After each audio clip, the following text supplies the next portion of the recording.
Hi guys, good morning, and welcome to another Exploring by the Seat of Your Pants Google Hangout.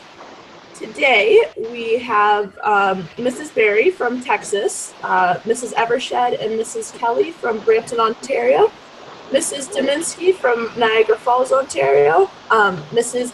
Ballou from Michigan, Mrs. Mackay from Burlington, Ontario, and Mrs. Haber from St. Luc from Quebec, joining us with the Ripley's Aquarium, and today we're going to be feeding the Pacific Giant Octopus. So Danielle, if you'd like to take it away. Yeah, sure. So hi everyone, my name is Danielle. I'm an educator at the Aquarium, and joining us here, this is Kat. She's our aquarist, and she looks after this beautiful animal. Her name is Petunia. Petunia is a giant Pacific octopus, but she's a little small because she's a little young right now. And she is getting some food today. She's going to be eating soft-shelled crab, which is actually a fun delicacy for her. She loves it so much. So the goal here is she's going to try to grab that pole, and then we are going to give her some food reward. And today she has a castle we just built her this morning that is filled with some yummy soft-shelled crab, and she's going to have to find a way to get that crab out of there. So.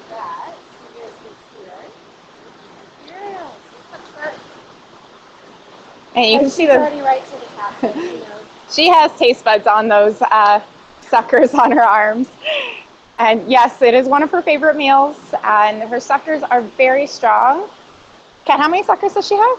Just over 2,200, so it's about 280 per arm. Oh, just over 2,200, which is about 280 per arm, which is a lot. And she can taste with all of them. Oh, she's being shy. Or very interested in her food right now. Very into her food. You can get over top there and kind of see her break them apart. Yeah, so she's actually really good at breaking apart these Lego blocks. She's already got the whole castle undone, really. We did not do a good job at putting it together. We could have probably. But, I mean, yummy food. What's great is, like, even though her eyes are there, she's using those suckers and that tactile ability to really manipulate the food. Yeah, so even though her eyes are way down here where you can see, she can't actually see her food right now. So she's using her suckers, her taste, and her tactile ability, so her ability to feel, in order to get the food out of these Lego blocks. So she is a giant Pacific octopus, and she will get larger. So hopefully, if we do have time, we'll go and see her older cousin that's outside, Ivar. It's our octopus that we have on display. He's quite a bit larger than she is. And she's very interested in those Lego blocks right now. Kat, how old would you say she is? About a year, give or take. Oh, she's about a year, give or take. She's still quite small. And how long have we had her for? Since May. We've had her since May, so she's pretty new to our aquarium. She was about 1 kilo or 2 pounds when she came in. She was 1 kilogram or 2 pounds when she just came in, a little bit under that. She's now 3.5 kilos, 10 pounds. She's now 3.5 kilograms or 10 pounds, which is, she's getting up there, eating her Wheaties in the morning. They grow very fast.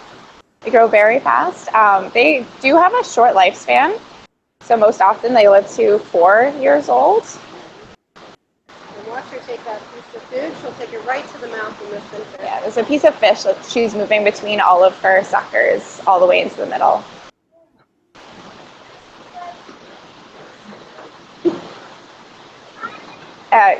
These animals are really smart animals, so they're very able to take apart these Lego blocks pretty simply. And she's doing quite well with her training. So these animals, they are pretty good at moving around and sensing their habitat and solving puzzles. So Ivar, the one on the outside, he likes to actually eat with a Mr. Potato Head, and he likes to get the food out of that. But they're really good at solving puzzles. They can escape jars. They're very intelligent. It's still not totally understood by us. We might be able to see some of her color and texture changes. Oh yeah, so these animals are really good at changing both their color and their texture to whatever they feel like, and especially when she gets excited. And what's she's sprayed me in the face. It's okay. So these animals are really good at changing their color and their texture, which allows them to camouflage very well in their habitat. What's really strange about that is they're actually colorblind. So changing their color and their texture, how they perceive that, is still not well understood, but still highly fascinating in the scientific community. And they currently feel it's got something to do with how they view polarized light. But you can see a little bit of color change happening right now. She can change it very, very rapidly. Another thing is they are very flexible. You probably heard of octopuses escaping. And it looks like she can totally get out right now.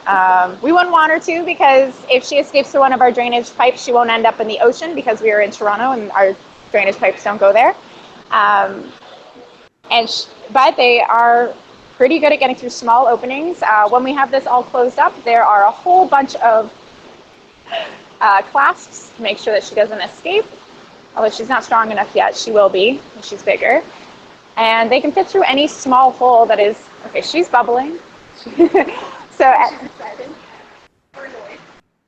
So she can fit through any small hole that is larger than her beak, which is the part that she's eating with. You won't be able to see that because that stays inside her mouth, but any hole that is larger than her beak, she can actually fit through, because that's the only hard part of her body, which is why they're so good at escaping or going onto boats when they don't have to be there. And she keeps getting really exciting, and she looks like she's going to try to spray us. My phone is waterproof, but we're going to hope for the best and move my phone away if she does get a little bit too close.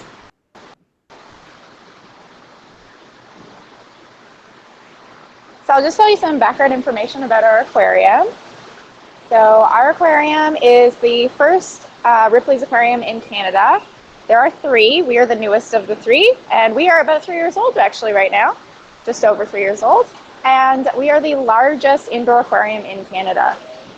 And we have about 16,000 aquatic animals in our aquarium, which is a lot. And we have nice people like Kat here that's great at taking care of animals. And Kat, you also take care of some of our other Canadian animals, right? I certainly do. I take care of some North Atlantic fish. Oh, she takes care of some of our North Atlantic fish. We call that our fisheries tank, because most animals in there end up as food. Usually that's how we interact with them. When that's one of our biggest hits is our section on Canadian waters, because that's unique to our aquarium. We can showcase a lot of the really cool animals that you don't really think about living in an inland area like Toronto.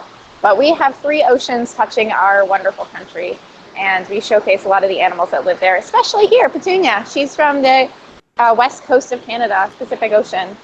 So she likes colder water. And after that area, we have a kelp forest, which is our tallest tank in the aquarium, which has the thickest glass, about a foot thick, and it's actually acrylic. And past that, we have a coral reef exhibit, which is not real coral, but it looks like it. And she's coming right out here. And we have a really long tunnel where you can see sharks swimming over top of you. So it's kind of like you're immersed inside of that. And if that's, okay, she just sprayed me. And if that's not enough immersion, you can easily crawl through our next exhibit, which is a kids crawl through our reef shark exhibit.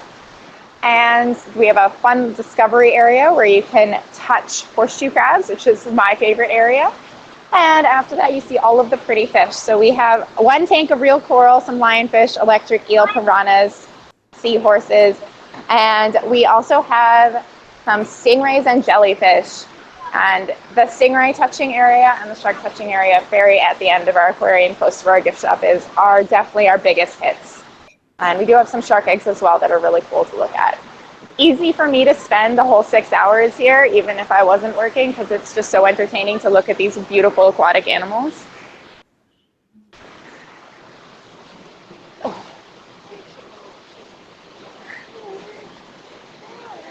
Oh yeah, so you can see her color change right now. So she's definitely got a more carpet color, and she's got all of those blocks in there. I think she's got a good chunk of that crab out of there now. And she's got good suction on there. So how much does Ivar weigh? Ivar, I'd put him at 40 to 45 pounds right now. Oh, Ivar weighs around 40 to 45 pounds. And he's about 10 feet when he stretches. Oh, 10 feet when he stretches. And how big is Petunia if she stretches out? Yeah, look at her spraying. 6. Oh, Which is 6 feet across? More than you That's, think. she stretches out, she's taller than I am. Yeah, she can almost go across the ocean. Oh, yeah, and she just moved into this bigger tank. So she's been here for a couple months. Yeah. Okay. No, this tank. Oh, in this tank, 1 month. Oh, she's been in here for 1 month, this larger tank. She was in a smaller one when she was a littler animal.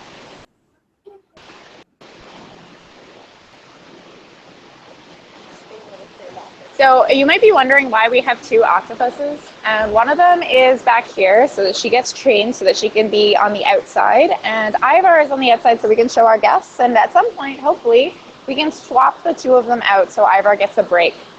Because you might not know this, but octopus are pretty sensitive when it comes to light. They like to live in caves, so it's fairly bright back here, but I'm not using a flash at all so that our little Petunia doesn't get scared of my phone. She has a nice dark area. Yeah, and she's got lots of caves in here as well that she can hide in. She's very excited when food comes, though. And these octopus, when we have them on our display area, they sometimes do get cameras, take pictures taken of them with flash, even though we do have some signs out there. We don't want that to happen. So we can give Ivar a little bit of a break. These are one of the few animals that, while they're here at an aquarium, they know they're here. So we want to give them a break from having a little bit too much attention. And Ivar is quite a smart boy. Yeah.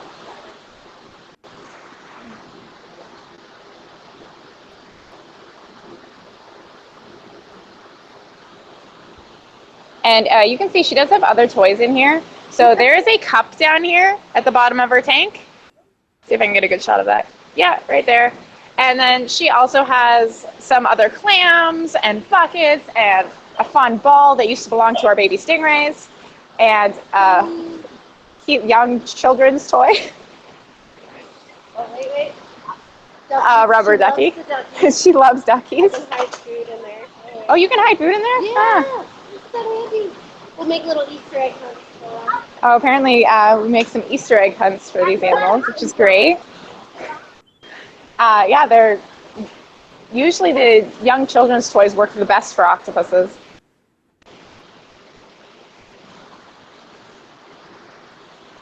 Oh, she looks like she's turning a little bit of green now. Right there in the middle.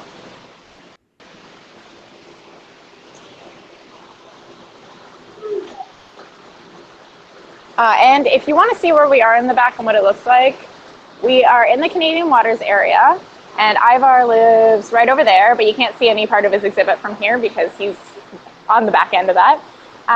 We have our coral reef exhibit down that way, reef sharks and other aquarists, and that's where our big sharks live, is right down in that area. And then this is our husbandry hallway, so this is like food prep area where we do all of our food prep for our animals and do with the care of all of our animals here.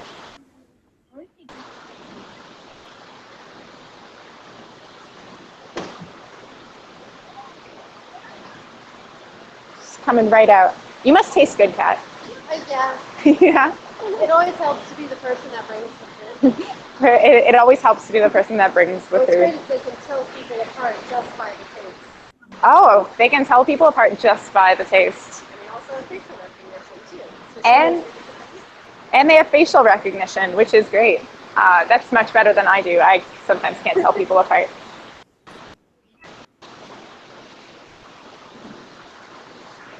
Yeah.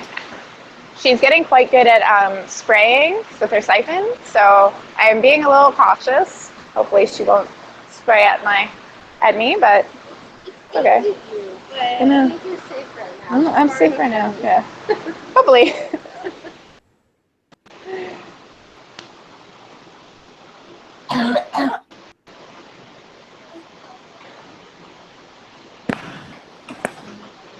That was awesome, guys. Do you mind if we get into a bit of a question period now? Okay, we're doing questions. Awesome. Perfect.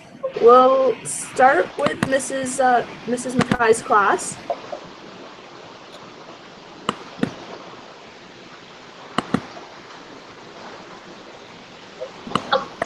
Can you hear us? Yes. Did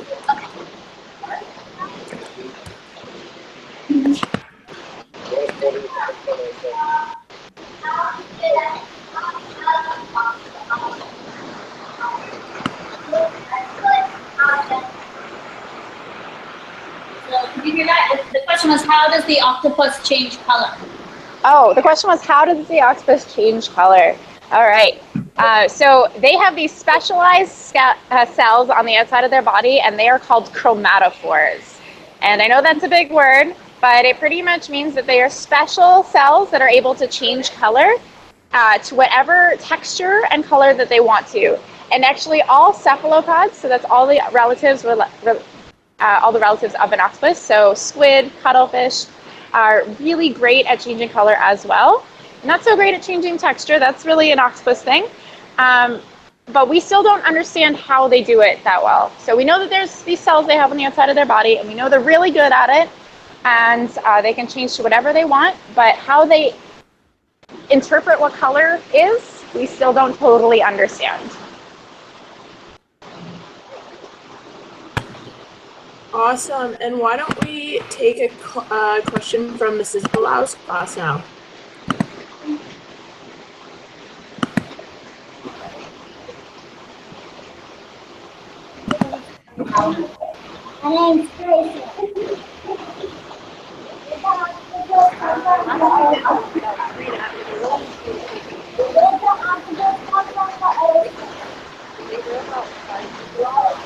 Did you hear? I did not hear that question. Did the octopus come from the ocean? Can you repeat it again? From the ocean? Oh, did the octopus come from the ocean? Yes, Petunia did come from the ocean. We would really love it if our octopuses could reproduce in an aquarium setting, but it's really not too likely. We're working on it. It's just really not that easy for an octopus to reproduce here. They are not the nicest when it comes to mating with each other, and they don't live together usually, so they live solitary lives. So if you ever do go to an aquarium and you see two octopuses, they're probably not in the same tank together. They're just sharing water usually. So ours, we can split our outside tank into two, and we used to have two on display, but now we only have the one. There are a lot of facilities studying larval development, and some smaller warm water species that do successfully rear now. So there are a lot of facilities that are studying larval development of an octopus, so the younger version of an octopus. And there are some warmer water species that have successfully bred in a captive environment, which is actually really great. So we don't have to take some of them from the wild, but for a giant Pacific octopus, we still haven't figured it out.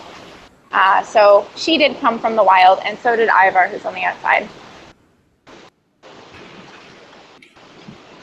Awesome. And now let's get a question from Mrs. Haber's class.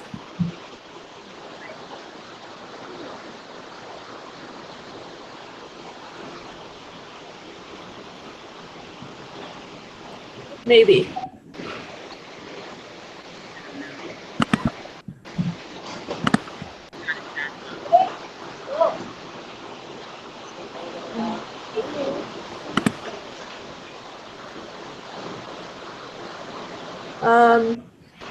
Mrs. Haber, I can't quite hear anything that you're saying. Do you want to just type it into the chat?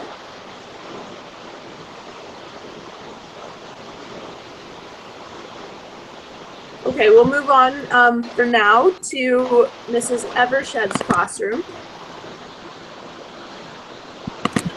All right, can you hear it? Yes. Oh.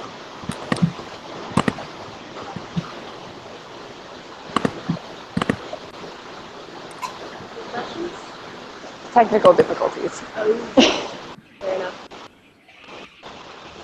People always ask about No, Mrs. Evershed, I accidentally muted your mic again. But it is thought that pollution is their biggest threat, pollution and climate change.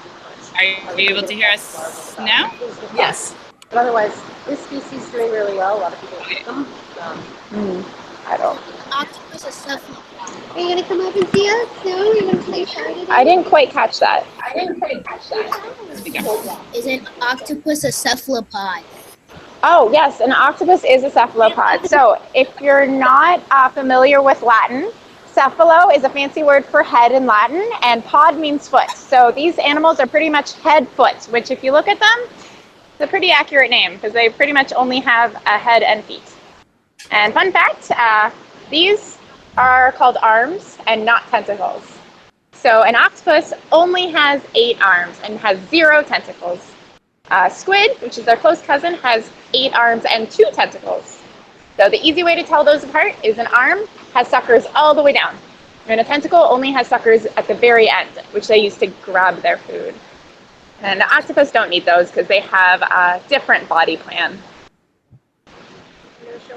And of the cephalopods, there are only 4 different types in our world currently existing that we know of. And there are octopuses, squid, cuttlefish, and nautilus. And we do have cuttlefish here as well. We just have squid. They are just only used as food. And we don't have any nautilus here, although I would really love if we did. The question from Mrs. Haber's class was, what time do they eat and what else do they eat?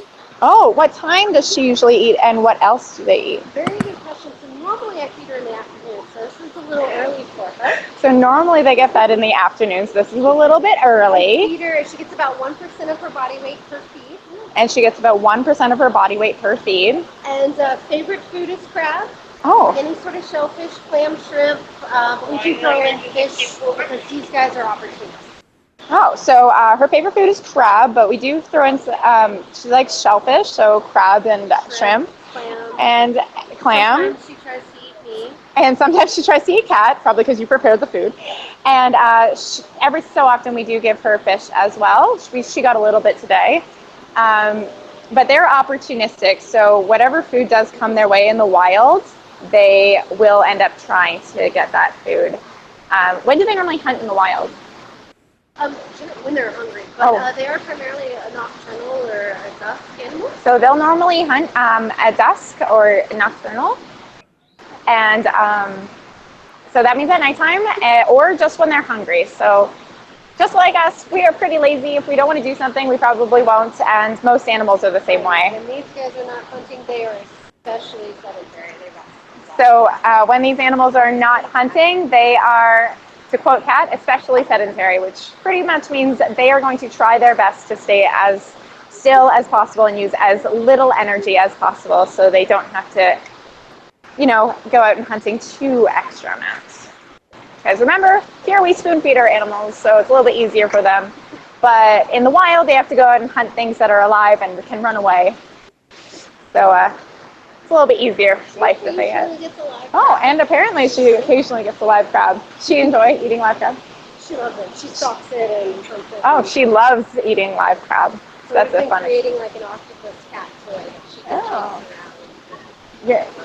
Kat says they're creating an octopus cat toy that she can chase around the aquarium. So that sounds amazing and a lot of fun.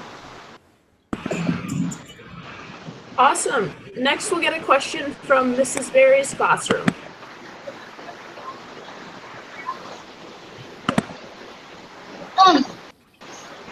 Does it feel weird when they touch you?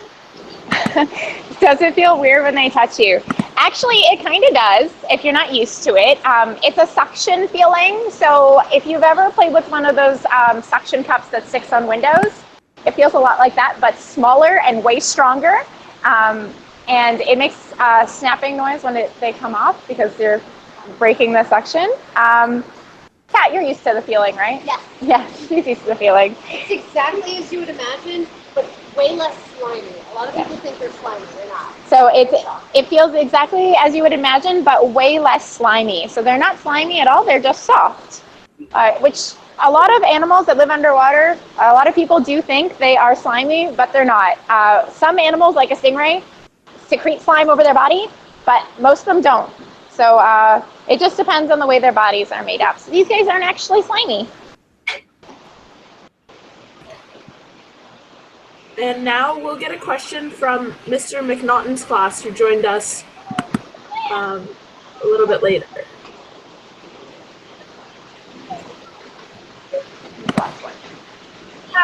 I'm Lizzie. I have a question. Why do they live until 4 years of age? Oh, that was why do they only live to 4 years of age, right? Yes. Oh, perfect. And that's because they don't really need to live that long. They grow fast to get to the size able to have their babies, and then the female actually does something really cool. And I know you might not think this is cool right now, but I do because I really like biology. But she has a lot of babies, a lot. And for the babies to get a good head start in life, they have to find food right away. And when the mother lays her eggs inside of a cave, she actually goes through her final life stage, which is called senescence, and she passes away, and her body actually becomes the nourishment for her young right away, which is actually really cool, and it's the best way for them to survive. So we live a long time because we have a lot of people that care about us, and you probably still know your grandparents or maybe even your great-grandparents, and they give a little bit of their wisdom onto you because we are one of those species that likes to hang out with each other. But these guys spend a lot of time on their own, so they don't need as much of a taking care from their adults. A lot of insects and other invertebrates, even like salmon don't live that long. They just once in there. So a lot of other animals do that as well. So salmon, they reproduce once and then they pass away, and they only live for about a year. But and some other animals like insects, they do the same strategy. So it really depends on the type of species. It's hard for us to understand that completely because we are mammals and humans, and we think about that a little bit differently because we do have such a long lifespan compared to some other animals. But this is just a different strategy that they've taken on so that they can survive to the next generation. Fantastic. And we've got time for just one more question from Mrs. Dominski's class. All right. Go ahead, Ripley. Is there any type of octopus that aren't colorblind and don't change colors? I think that said, are there any type of octopus that cannot change color?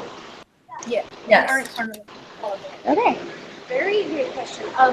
Some have more range than others, but you'll always see, as far as I know, a little bit.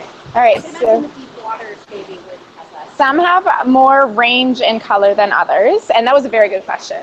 Did not expect that one. That was wonderful. So some of them have more range in color. I'd say that Kat says that probably every octopus has some form of color change, even if it is subtle. And it just depends on where they live and what they have the ability to change into. So some deep water ones might not have as much color change because as you go deeper in water, light becomes a little bit harder color becomes a little bit harder to see. You can pretty much just see blue at certain depths. And there's no point in changing color if nobody can see you. And some octopuses, like a blue-ringed octopus, has special blue rings on it that don't seem to leave them, and very bright colors. So it really depends on the specific type. These guys, they don't have any certain pattern on them. This pattern she has right now, that she made. So they're pretty much this red color most of the time. At least when she's calm. There's over 300 species of octopods and counting, so that's a lot out there. Remember that, right? Well, that was awesome. Thank you, guys. I'm going to turn everybody's microphones back on so they can all give you a chance to. Thank you. Actually, we were going to go out and visit the large octopus too. Oh, perfect. If you guys have time.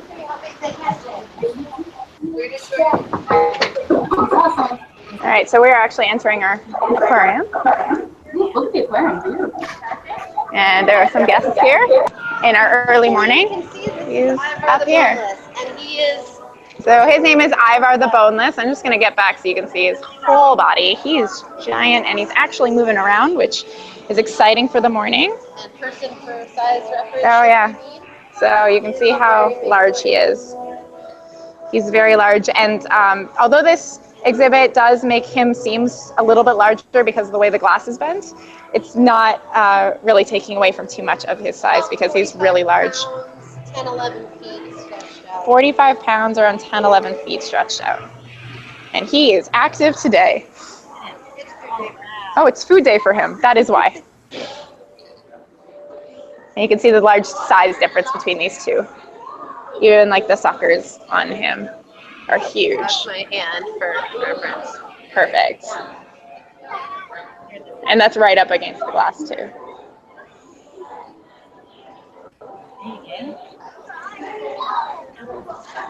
You can hear the whoa in the background.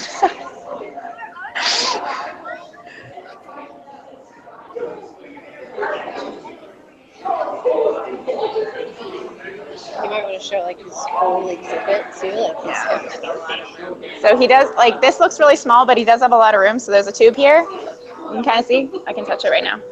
There's a tube that he can go into this other side, which is a lot larger and has some hiding spots in it.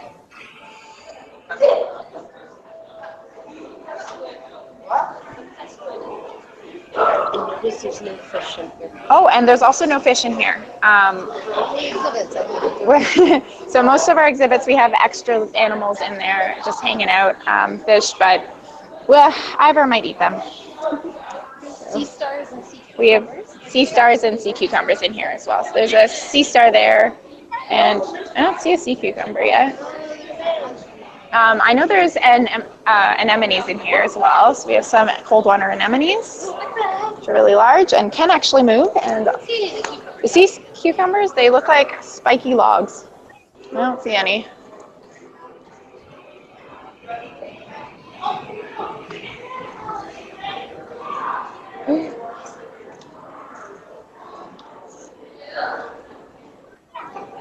A lot of people ask me which way is forward for an octopus. Like, this is his body, his eyes are here, and then his face is that direction. So one extra question Kat reminded us of. These octopuses, it's really hard to figure out which way is front for them when you look at them initially. But if you see this back end over here, where the back of the head is, that's actually their back end. So they're whichever way towards their eyes is frontwards for them.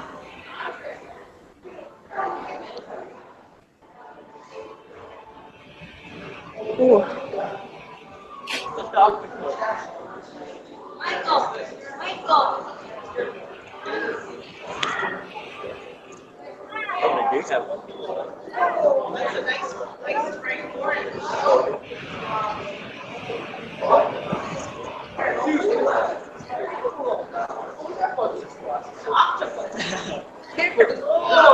That's sticky.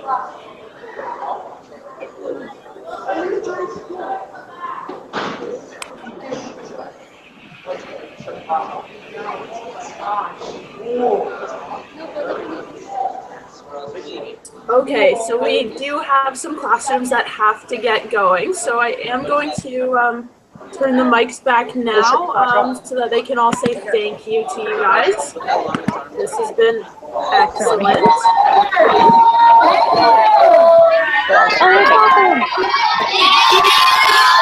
I'll say goodbye. And thank you.